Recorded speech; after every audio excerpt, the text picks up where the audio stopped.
Adieu 2025, bienvenue 2026. Et c'est l'atoll de Kiritimati dans le Pacifique qui a fêté en premier le passage à la nouvelle année. La Nouvelle-Zélande et l'Australie ont suivi de près avec notamment le magnifique feu d'artifice qui l'a illuminé, comme à chaque fois l'opéra et le pont du port de Sydney. À minuit, ce moment solennel où l'humanité quasi entière décide de compter jusqu'à 10 avant de s'embrasser et de crier de joie. Et partout ailleurs, l'heure est donc aux dernières répétitions, aux ultimes préparatifs tour d'horizon signé Lou Bureau, de Pékin à Lima en passant par New Delhi et New York. 3, 2, 1, Happy New Year! Here we go! Le compte à rebours est lancé, mais pour l'instant, c'est encore pour de faux.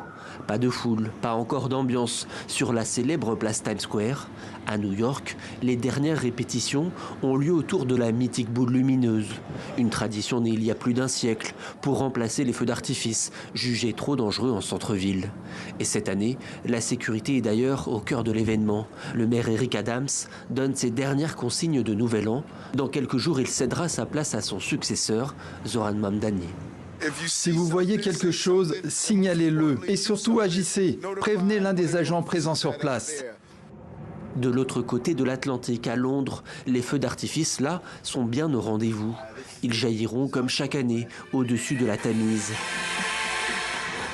Et un peu plus au nord, en Écosse, c'est au-dessus du château d'Édimbourg que le ciel s'embrasera entre tradition et fête populaire. Nous sommes entièrement installés sur le château. Nous nous déployons sur toute la largeur afin d'être visibles depuis toute la ville.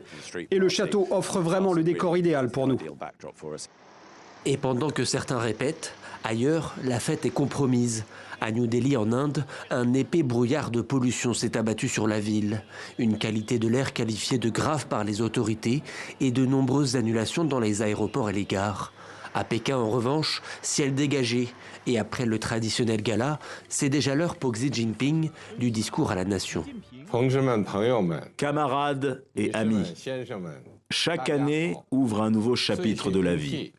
En ce début d'année, je vous adresse mes meilleurs vœux. Et puis en Amérique latine, au Pérou, place à un peu de folklore. Des rituels chamaniques sont menés pour tenter de prédire le sort des grandes figures politiques et des enjeux de 2026. Reste à savoir si les esprits seront au rendez-vous.